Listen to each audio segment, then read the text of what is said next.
Conversation with the Great Earth Spirit. Salutation. Greetings, I am Muang Akili. With reverence, I call upon the shelter and unity of the vast and divine kinship of creation. By the authority of the Almighty Creator, only constructive and positive beings are welcome in this session. I seek communication with the ancient guardians of Earth. If deemed worthy, may I access this information? Little one, your journey has been fraught with peril. Yet you persisted in your mission beyond the physical reality, holding the torch steadfastly. We rejoice in your success, as you have reached the sphere of destiny and the pinnacle of your mission. We applaud your achievement. We will provide an account according to your people, an alternative history, and undisclosed knowledge. Keys to these libraries will be granted for future reference, allowing mass access through you. Let's start with what you term as the origin. The commonly held notion is that the origin is essentially the central source, representing the linear and progressive starting point of time. However, this perception is inaccurate. In reality, everything initiates with an outward spiral expansive movement. These centers mark moments that originate from a state of no time and no space, expanding outward towards the past, alternate possibilities, and potential futures. As they continue to expand, new source origins are generated, giving rise to a multitude of realities. Additionally, a hierarchy of realities takes shape based on densities, frequencies, vibrations, patterns, and energy states in a precisely aligned manner. Picture a bird's eye view of the plane of reality, where a timeline of past events stretches to the left, future events to the right, parallel realities perpendicular to the timeline, and alternate realities adjacent to it. Different realms become accessible by zooming in or out of focus. Shifting the entire pattern or perception of this reality allows access to distinct realities. These planes, dimensions, and realms are structured hierarchically, layered based on densities, frequency, vibrations, and patterns. Progressing across these layers bridges you to realms of higher frequencies. Furthermore, these timelines, dimensions, realms, and realities have limits. They are not infinite. They multiply only up to a certain threshold, becoming the benchmark or foundation of higher realms. Conversely, higher realms eventually degrade to form the threshold or ceiling boundary of lower realms. The secondary planes of realities converge at the prime source and center, initiating the events that cascade into these secondary realities. In essence, a reality is created in every instance, branching from the prime reality. Disturbances in the medium or ether lead to the branching of new realities relative to that disturbance. Therefore, each of you serves as a creator of your own realities. Spheres of life. Within each individual lies a deeper dimension, the source of various aspects of a person. This inner realm, distinct from the conscious mind and physical body, is the wellspring of life. Imagine your personality as a single droplet from the vast ocean of your eternal being. Each drop represents your unique lives within the greater essence of who you are. Similarly, the I Am you identify with is a droplet from the grand universal I Am. Through alignment with these deeper spheres, life's journey unfolds. Lower spheres naturally ascend, while higher spheres may descend. This dynamic plays out in the external world as well. The inner earth, for example, mirrors the inner dimensions within ourselves, emotional, mental, and spiritual. The law of convergence explains how all matter becomes denser and more condensed towards the core of any sphere. This point of convergence serves as a gateway to another dimension, one of higher frequency and density than the outer layers. Realizing this, we understand that venturing outward through space only explores the outermost layer of reality. No matter how far we travel, we remain within the outer spheres of life. Each star, planet, and other celestial body serves as a portal to its own inner world. By attuning inwards, we can access these vast inner realms, much like delving into the core of our own being. As we venture inwards, we encounter the point of convergence, where all life forms unite. Whether entering the inner Earth or the heart of Mars, we ultimately connect within a larger, unified reality that transcends individual planets. This inward journey, paradoxically, expands our perception beyond the limitations of outward exploration. Therefore, when we gaze at the stars, we are indeed looking at portals to other worlds. Accessing these inner realms is not about venturing outward, but about tuning inward. Within each planet, different layers of reality exist. Those dwelling solely on the surface layer, primarily engaging with their physical selves, experience a different alignment upon leaving this life. By understanding these spheres of life, we gain a deeper perspective on our own existence and the interconnectedness of all things. Hierarchy of beings. Complementing the spheres of life is a hierarchy of beings who inhabit them. This includes animals, humans, guardians, gods, and deities. Just as families have a natural order, so too do all groups, from small gatherings to entire societies. This inherent leadership structure echoes the influence of higher beings. When these higher beings manifest their will in the physical dimension, it shapes the very fabric of existence. We see this reflected in the intricate patterns of ecosystems, each a manifestation of a deity on another plane. Consequently, different deities are associated with specific geographic regions and the life within them. It's crucial to understand that these creatures aren't subjugated as slaves, but rather exist in perfect harmony with their deity. They fulfill their roles within the larger system, ultimately a part of the divine essence itself. Significantly, during periods of perfect alignment between deities and their creations, there was no concept of flesh consumption. The food chain transitioned seamlessly from elements to plants and herbivores, ensuring a balanced ecosystem. However, as we will explore later, the introduction of discord and intermixing between different deities' domains disrupted this harmony, leading to the unsettling practice of flesh-eating. This imbalance had far-reaching consequences, forever altering the natural order. Hierarchy of consciousness. Connecting to a greater network of consciousness. Imagine a web of ideas, like a network woven from shared beliefs and aspirations. When individuals gather around a common ideal, they connect to a larger consciousness, a guardian. Think of holding a cup. It embodies a vast network of information and activities. The materials, production process, transport, and marketing all contribute to its existence. This invisible network extends to the people involved, forming a larger, unseen whole. Similarly, ideals and ideas are not isolated entities. They too are interconnected, forming webs of consciousness. Observing these webs as a whole reveals a guardian, an entity with its own awareness existing in a different realm of time and space. Just as your nervous system connects you, these guardians connect followers through the web of common ideals. By resonating with an idea, you become part of its network and, in a sense, part of the guardian itself. The size of these groups can vary, starting with as few as 3 individuals and reaching a maximum of 13.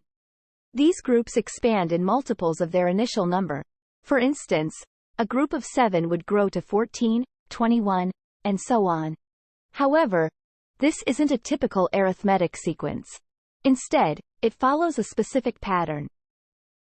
1, 3, 5, 7, 9, 11 and 13. This sequence has deeper meaning, reflecting the order of life.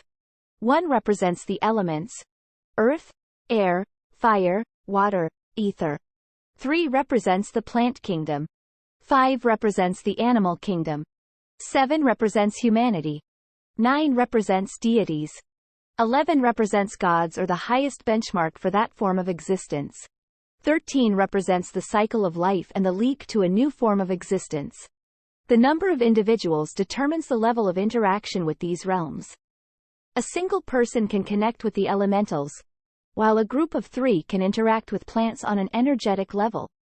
As the group grows, their interaction extends to animals, humans, and eventually, at 13, they connect with the source of all creation. Determining the human level, you can see that you are in Group 1, where you are cultivating and mastering the elements in an external form. Through industrialization you have accomplished so much and have created so much. Thus, as you elevate your level, then you will master the secrets of the botanics and accomplish dozens as much. This has been a secret in many ancient mystical practices where they would require a group of 12, such as the 12 tribes of Israel, the 12 apostles of Christ. It is obscured in mysticism with the fact that the 13th member is their leader or teacher. Thus a cosmic law that once executed it aligns with the natural cosmic rhythms. This interaction can be immediate or gradual. The system mirrors the Sri Yantra, with its ascending chakras representing different levels of consciousness. It aligns with the Sri Yantra, where vortices on the human energetic vertical pillar of ascension correspond to the poles to each vortex with its counterpart. The actual chakra system consists of 12 major chakra, with the 13th being this energetic vertical column. 1. The heart chakra being as the source and center, projecting the 6 main vortices as columns or pillars of reality. Right, left, to and fro, up and down. 2. The throat chakra aligns with the solar plexus chakra. 3.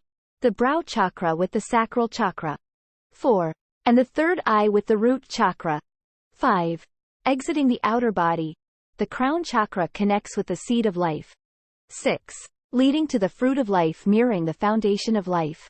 7. From there, the spark of life mirrors the fountain of life. This principle once attuned properly, then the involved individuals or groups will attain the abilities to influence their surroundings relative to the activated energy vortices within, connecting with various realms of existence depending on the size and focus of the group. Thus, the manifestation of various abilities will be distributed accordingly depending on the individual's characters and their innate potency. Deities and guardians. Once a group of individuals united by a shared vision. Behind them, in another dimension, stands a radiant figure, a deity. As they come into harmony, their vibrations align, influencing their thoughts, behaviors, and ways of life. Conversely, when these deities or guardians descend into denser realities, they manifest as indigenous peoples in their purest, unadulterated state. This direct connection shields them from external influences. Have you ever felt unwelcome in a place, like you're in a closed system? This may be because you don't resonate with the presiding deity. However, with conscious effort and alignment, acceptance can grow. Humans often unknowingly traverse these boundaries. As someone might say, "I can't believe I used to hang out with those people." They've simply shifted their perspective, exiting one set of ideals to observe them objectively. Miracles often occur at the intersection of these groups.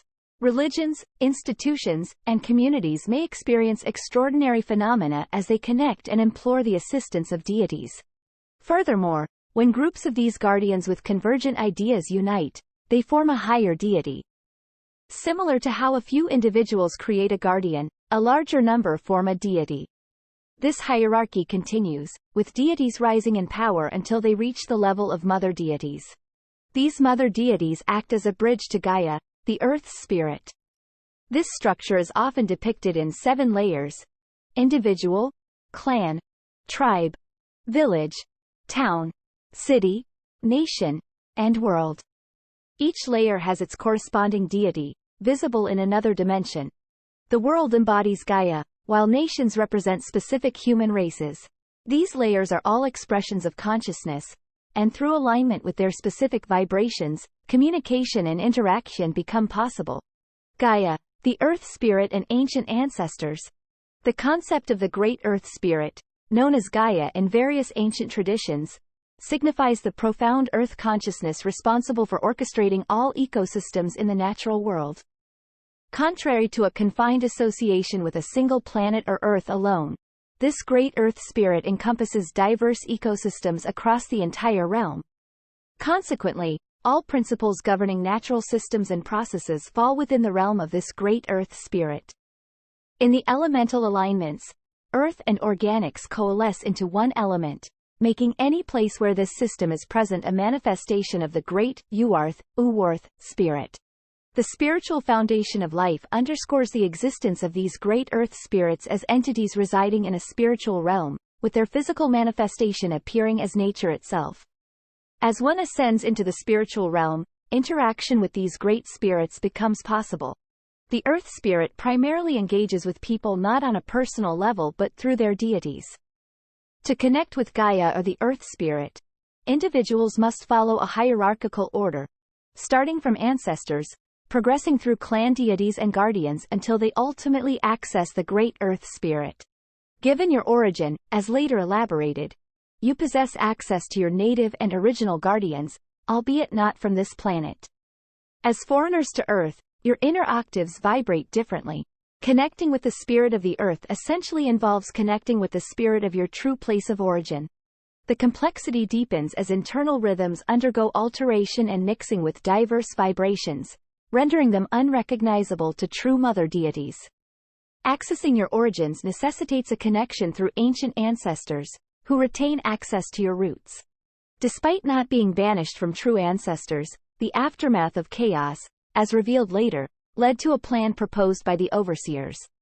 This plan allows humans to manifest a new breed of deities, ascending to higher dimensions.